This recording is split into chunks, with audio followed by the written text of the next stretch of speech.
Here is my new video, and we're out of the Advent series. So let me first show you what the final illustration looks like. So it's rather big, so it doesn't fit completely, but here it is. So as you can see, I added all the characters on that same illustration little by little, and I like the results. So I will display it.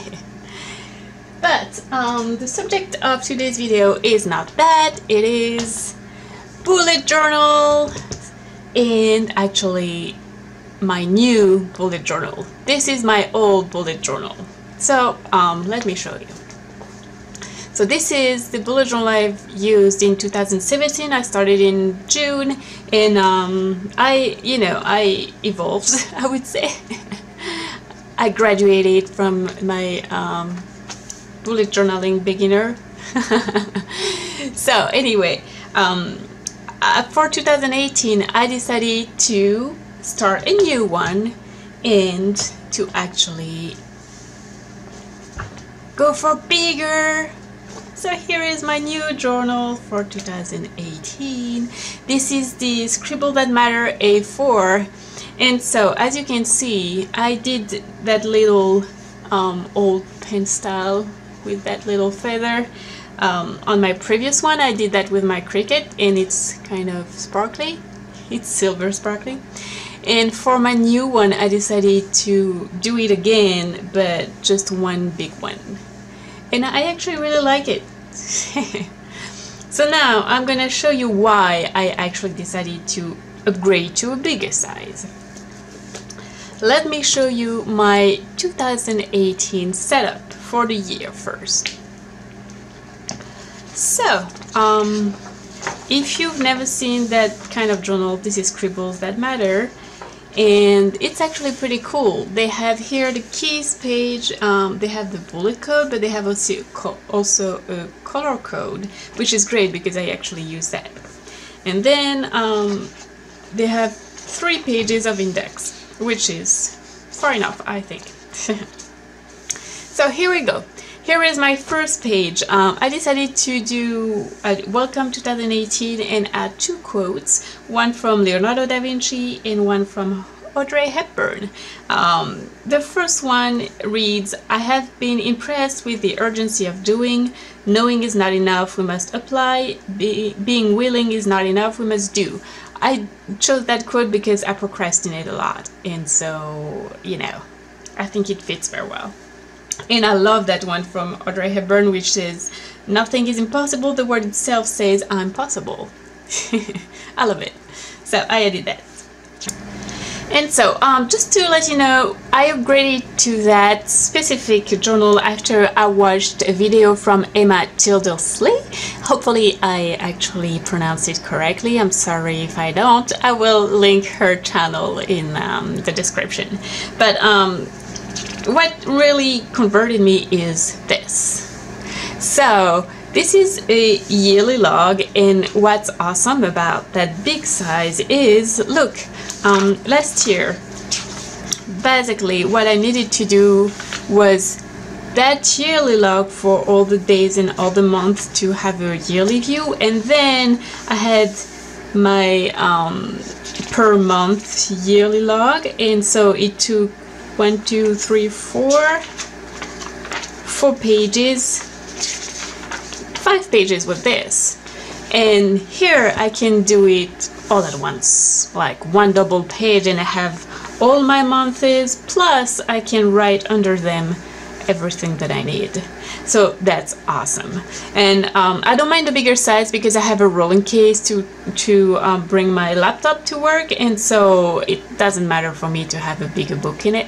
And I did it with a little ocean kind of theme. So what I realized is I like kind of simple journals, but I like a little bit of colors still, so I'm trying to find an in-between where I have some little illustrations and colors, but not too much. So I'm testing. So here is my yearly log. I really like it, and I love orcas, so obviously there's an orca, a little fish, a little octopus, a little star. After that, I have my yearly trackers. So I decided to do 3 trackers. 2 of them were inspired by Emma, and I added a third one, which is my exercise. And so I have exercise, mood, and lady stuff. Why I did exercise here? For 2 reasons. First is if I go 8 times a month at the gym for 5 consecutive months, I have the 6 month free. So it's important for me to note how many times I went per month. But also I wanted to see, so with my lady stuff here, I can see if my cycle is somehow influencing my mood, but I can also see if exercising influences my mood.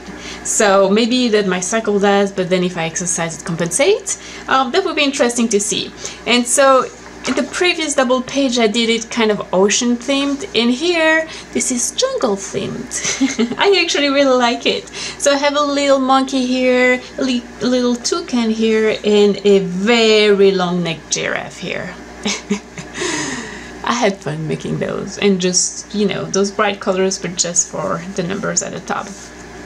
And here I did prepare my shelf to actually draw my books that I'm gonna read in 2018. So obviously I'll add shelves if I need to, and hopefully I will need to, but I will draw a book every time I actually finish one, or even start one, I guess. But we're not in 2018 yet, so I will see Monday which book I am starting, because I think I will finish The Miracle Morning that I am reading currently very fast. So I'll start a new one Monday and I'll draw it here. So I did just a little plant here, and we'll see how it goes, but hopefully I will fill up that page with books. After that, I prepared pages that I didn't fill up yet, but on the left I have my routines and habits that I want to develop. So in the morning, in the evening, and I was thinking about like skincare, beauty kind of stuff, you know, like I don't know if every week I want to do a face mask or something. I will write it here. This is something that's probably gonna evolve, so I will probably do something where I can erase or correct, but that's where I will store all that, like the habit and routines that I want to develop. On the right, this is my bullet journal ideas and to-dos. Again, this is inspired by Emma, and I found it very good, just because, you know, like, what do I do every month, every week, or daily in my journal? Sometimes I don't know, I kind of lose track, and so just having a look here kind of helps to put me back on track. And here below I will probably do an idea box that I didn't do yet, but where I will put all the new pages or collections that I would like to add. And as you can see at the top, I kept my titles, as I was saying, pretty simple. Just, you know, a big title and some colors in the back, because as I was saying, I like journals that are both simple with some colors, and I also want things that are not too long to do, because if it's too difficult I just don't do it. So I keep it simple. And my last double page for 2018, on the left I'm gonna write my goals. It's not filled up yet because I am not one to set goals at the beginning of the year for the year. I think that I will fill that up during the year with the goals that I am thinking about and then I want to do. So I'll probably start to set some up, but it will be filled up over the year. I don't have like a clear list of goals right now for the entire year. And so here are two little collections. I will keep them simple. I will just do lists, and the reason is those are movies to watch and books to read, and those are, you know, like when you're talking with somebody and they tell you, oh, you should totally watch that movie, and I know that if I just have to write the name, I will do it very fast. I will do it. But if I have to draw something complicated or anything, I probably won't. So again, I kept it simple, and this will be just lists. Okay, so that is for the 2018 setup, like my yearly pages. I actually really like it. I'm excited to start using it. And then after that we switch to January. So my first attempt is a pure fail. I tried to do some basic watercolor and add some white, and it didn't work at all, so don't try that at home. What I will do in the future is I will do like other people. If they want to do watercolors, they usually do it on watercolor paper and then stick it into their journal. There's probably a reason why they do it this way, and I should have done it this way. But anyway, this is my cover page, which is nothing good to watch. Then we go in my January month. So here I have my calendar, again pretty simple but convenient. In here I did those little penguins that are sliding and end up in the snow. You know, just a little thing again, to add something but not too complicated. And then on the right side I have my habit tracker here, and I may add some more, and I have a little penguin that's watching. And then I will set my monthly goals here with a little penguin that has a start flag. And I will add them here. And here is the other reason why I switched to an A4. So let me show you. In my previous journal, this was my weekly. So I evolved. At first I had weeklies like this. But I ended up being, I don't know, it was confusing. I didn't like it anymore. So I went into the boxes, which I actually like. But the problem is on that size, I had like very small boxes to have all of them on my double page plus my weekly goals and notes. So it was a problem because I like to write what I need to do personally, but I also used to track what I do at work, and that actually helped me to be more productive even at work. So I kind of wanted to have more space so that I could do both, have my personal tasks daily but also my to-do list at work, and all that on one single double page so that I could have my entire week at a glance. And so that's what I did here. So here on the left side I have my weekly goals that I'm gonna set, and they're gonna be, you know, set depending on which monthly goals I'm gonna set. I have my little calendar here with the current week, and I could do here my 7 boxes for every day of the week, and also those are the boxes for my personal tasks. And just even being all on the same page, they are already bigger than the one I had in the other journal, so that's great.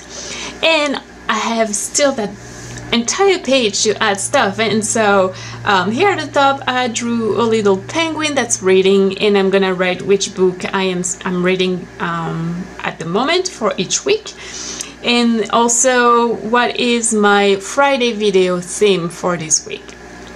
And so those will come back, and I will change the little illustration depending on which theme I will have for that week or for that month. This month are little penguins, very simple penguins. So this is a penguin reading and a penguin filming, but this will reoccur every month and every week.